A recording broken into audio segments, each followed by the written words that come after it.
वंदे मातरम मित्रों। आज है 20 मार्च 2023। आज की खबरों पर नज़र डालते हैं। पहली खबर है, अमेरिका ने पाकिस्तान की मदद को 2 गुना बढ़ाया है। अपने बजट में जो अमेरिका हर बार पाकिस्तान की मदद करता है उसे उसने डबल कर दिया है। तकरीबन 2022 में अमेरिका ने पाकिस्तान को $39 मिलियन की मदद की थी। 2023 में उसे बढ़ाकर $82 मिलियन कर दिया। अब चूंकि उन्होंने मदद पाकिस्तान की है तो हम पाकिस्तान के विषय में पढ़ेंगे। पाकिस्तान का जो नाम है इस्लामी जमहूरी पाकिस्तान।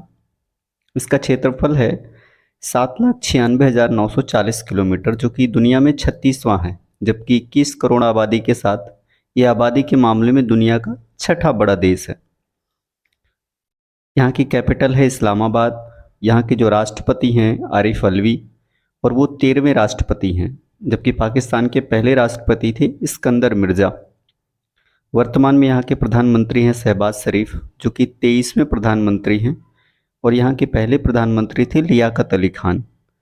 पाकिस्तान अपनी स्वतंत्रता दिवस 14 अगस्त 1947 को मनाता है, और ये इस्लामिक गणराज्य के रूप में 23 मार्च 1956 को मानता है। यानी जैसे भारत गणतंत्र दिवस 26 जनवरी 1950 को मनाता है, वैसे पाकिस्तान अपना इस्लामिक गणराज्य 23 मार्च 1956 से मनाता है। तब वहाँ पहली बार राष्ट्रपति बने थे सिकंदर मिर्जा। पाकिस्तान में टोटल 4 प्रांत हैं: पंजाब, सिंध, बलूचिस्तान, खैबर पख्तूनवा, जबकि पीओके और गिलगित बाल्टिस्तान पर उसका अवैध कब्जा है। पाकिस्तान का पिता मोहम्मद अली जिन्ना को माना जाता है, जो कि पाकिस्तान के संस्थापक हैं। अब हमारी अगली खबर पे आ जाते हैं। यह है तजाकिस्तान में। वो भी पाकिस्तान से एक छोटा सा गलियारा सटा हुआ है, लेकिन पूरा एक देश है जो कभी सोवियत संघ का हिस्सा था। तजाकिस्तान में संयुक्त राष्ट्र के रेजिडेंट कोऑर्डिनेटर बने हैं KR पार्वती। ये एक मध्य एशिया का देश है जो कभी सोवियत संघ का हिस्सा था। यहाँ की राजधानी है दुशांबे। यहाँ की भाषा है ताजिक भाषा, जो कि फारसी के अंतर्गत आती है।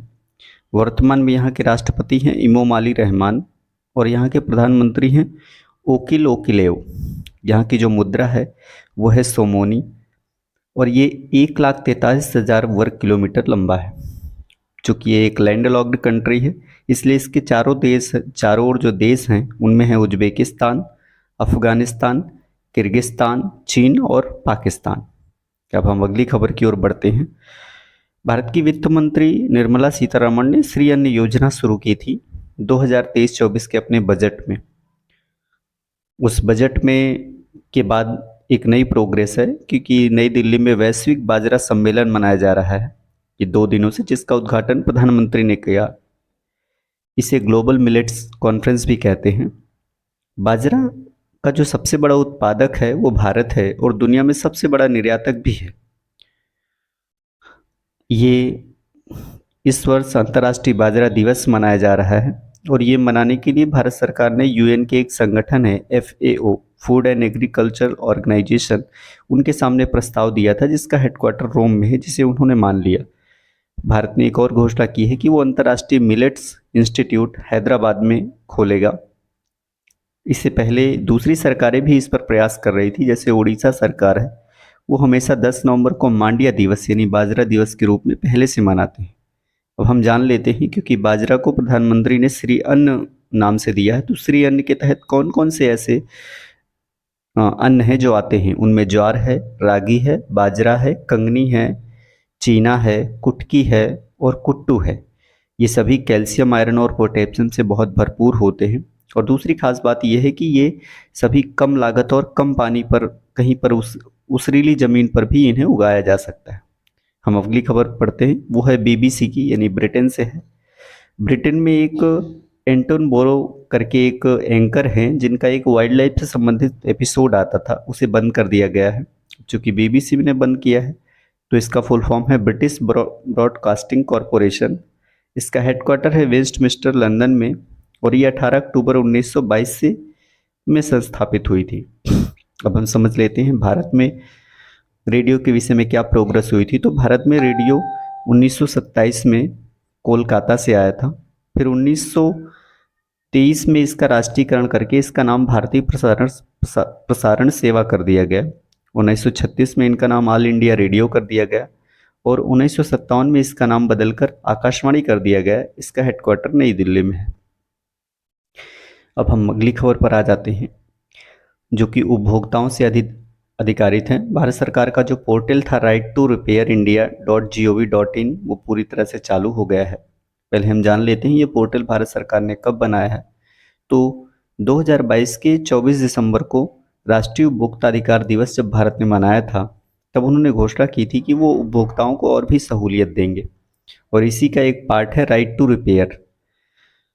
हम कोई भी सामान मार्केट से खरीदते हैं, तो जब हम खरीद रहे होते हैं उस वक्त हमारे कौन कौन से अधिकार हैं, ये उनको सुनिश्चित करने का काम है। तो पहले हम जान लेते हैं, चूंकि विश्व उपभोक्ता अधिकार दिवस 15 मार्च को मनाया जाता है, इसलिए इसी 15 मार्च से पहले इसे शुरू कर दिया गया था। अगर हम कुछ कोई सामान खरीदते हैं, मोबाइल या टीवी कुछ भी, तो कौन कौन से अधिकार हैं हमको। जैसे उसमें पहला सा है सुरक्षा का अधिकार, यानी हम उसमें पूरी तरह से उसकी क्वालिटी गुणवत्ता के विषय में जानकारी ले सकते हैं। चुनने का अधिकार, हम कौन सा ब्रांड लेंगे कैसा लेंगे वो भी हमें हक है। सूचना का अधिकार, उसके विषय में हमें पूरी जानकारी चाहिए। सुनवाई का अधिकार, अगर उसमें कोई दिक्कत हो जाती है तो उसके लिए उपभोक्ता अदालत है जहां सुनवाई का अधिकार है हमें। और फिर समाधान का अधिकार, यानी अदालत हमें कोई ना कोई निर्णय भी देगी। इसके अलावा उपभोक्ता शिक्षा का अधिकार, यानी लोगों को जागरूक करना, ये भी था। इसमें एक और अधिकार जोड़ा गया जिसे बोलते हैं मरम्मत का अधिकार, यानी राइट टू रिपेयर। इसे ही 24 दिसंबर 2022 को जोड़ा गया, जिसके विषय में अब पोर्टल बना है। ये राइट टू रिपेयर पोर्टल है, आप इस पर जाके चेक करते हैं, जहाँ हर कंपनी, जो भी कंपनी मार्केट में प्रोडक्ट बेचती है वो सभी यहाँ पे इनलिस्टेड हैं और हर प्रकार की यहाँ जानकारी है। अब हम अगली खबर की ओर बढ़ते हैं, जो कि है कर्नाटक के बेंगलोर शहर से।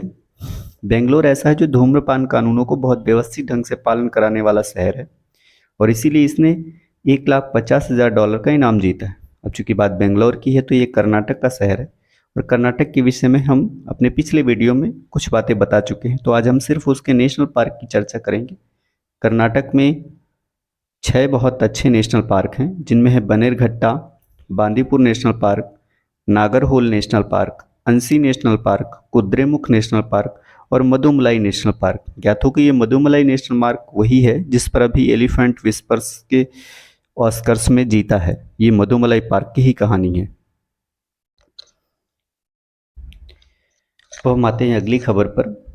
कुछ ऐसी रिपोर्ट्स साइंस जगत में प्रकाशित हुई हैं जिसके अनुसार ऐसा कहा जा रहा है कि अफ्रीका महाद्वीप 2 भागों में टूटने वाला है, यानी 2 प्लेटों में टूटने वाला है। इसमें से एक प्लेट का नाम होगा नोबाली प्लेट और दूसरी सोमालिया प्लेट। पहले हम समझ लेते हैं अफ्रीका महाद्वीप।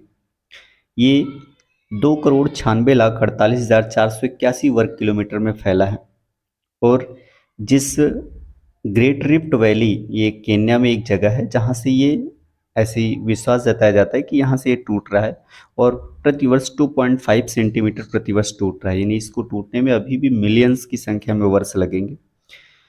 हम समझ लेते हैं अफ्रीका महाद्वीप की और दशा। अफ्रीका महाद्वीप में टोटल 54 देश हैं, और ऐसे 5 देश हैं जो कर्क रेखा से होकर गुजरते हैं। यहाँ का सबसे बड़ा देश है अल्जीरिया, जो कि 25 लाख वर्ग किलोमीटर है क्षेत्रफल के हिसाब से, जबकि जनसंख्या के हिसाब से सबसे बड़ा देश नाइजीरिया है। सबसे छोटा देश क्षेत्रफल के हिसाब से है सेशल्स, ये महज 453 किलोमीटर वर्ग किलोमीटर में है। एक और खास बात है, यहाँ का एक देश है मिस्र। ये ऐसा देश है जो अफ्रीका और एशिया दोनों महाद्वीप में है, क्योंकि स्वेज नहर का जो पूर्वी हिस्सा है वो एशिया से मिलता है। अब हम अगली खबर पर पढ़ लेते हैं, वो भी इसी से संबंधित है कि ये जो अफ्रीका महाद्वीप 2 भागों में टूटा है, ऐसा कोई पहली बार नहीं हुआ। इससे पहले जब महाद्वीपीय विस्फोट का सिद्धांत दिया था 1912 में अल्फ्रेड वैगनर ने, तब उन्होंने बताया था कि दुनिया के सभी महाद्वीप एक समय जुड़े हुए थे, और जब ये जुड़े हुए थे तो इसको बोला जाता था पेंजिया, और इसके आसपास जो पानी भरा था चारों ओर, उसे पैंथला सा सागर कहा जाता था। फिर कुछ साल गुजरे और हजारों करोड़ों साल बाद ये 2 भागों में टूट गया। एक भाग को कहा गया लॉरेसिया और दूसरे को भाग कहा गया गोंडवाना लैंड। जो लॉरेसिया भाग था वो उत्तरी था, और जो गोंडवाना लैंड था वो दक्षिणी था। जो लॉरेसिया भाग था वो 3 भागों में टूटा, उत्तरी अमेरिका, यूरोप और एशिया के रूप में। और चूंकि जो गोंडवाना लैंड था वो 4 भागों में टूट गया, दक्षिणी अमेरिका, अफ्रीका, ऑस्ट्रेलिया और अंटार्कटिका। अगर आपको हमारी जानकारी अच्छी लगती है तो प्लीज़ लाइक करें और सब्सक्राइब करें। धन्यवाद।